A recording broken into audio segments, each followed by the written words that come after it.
ഈ BP ഉള്ളൊരു ഉപ്പ് മാത്രം അവോയ്ഡ് ചെയ്താൽ മതിയോ? ഉപ്പിൻ്റെ കാര്യം പറഞ്ഞാൽ ഉപ്പ് എറൗണ്ട് നമ്മൾ നോർമലായി ഒരാൾ കഴിക്കാൻ 8 ഗ്രാം ഉപ്പ് ഒരു ദിവസം മൊത്തം ഫുഡിൽ. പ്രഷർ രോഗി 4 ഗ്രാമേ കഴിക്കാൻ പറ്റുള്ളൂ.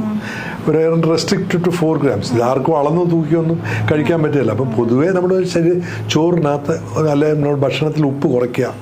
പക്ഷെ ഇവിടെ ഒരു കാര്യം അറിഞ്ഞിരിക്കണം. ഇത് പറയുമ്പോൾ ചില ആൾക്കാരുണ്ട് ഭയങ്കര ഹെൽത്ത് ഫ്രീക്ക് സിറ്റുവേഷനുള്ള ആൾക്കാർ, അവരെന്നെ ഉപ്പ് തൊടത്തേയില്ല. അത് വളരെ ചീത്തയ സംഗതിയാണ്. ഉപ്പ് ശരീരത്തിന് ലവണങ്ങൾ ശരീരത്തിന് ആവശ്യമുള്ള സാധനമാണ്. ഉപ്പില്ലാതെ ഭക്ഷണം കഴിക്കരുത്.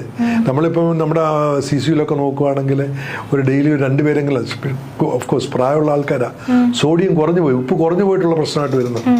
അപ്പോൾ ലവണങ്ങൾ ശരീരത്തിന് ആവശ്യമാണ്. ഉപ്പ് പ്രത്യേകിച്ച് കോമൺ സോൾട്ട് ആവശ്യമാണ്. അപ്പോൾ ഉപ്പ് കുറയ്ക്കുക എന്നല്ലാതെ ഉപ്പ് നിഷേധമല്ല. ഡെഫിനറ്റ്ലി ഉപ്പ് കുറച്ചുള്ള ആണ് നല്ലത്.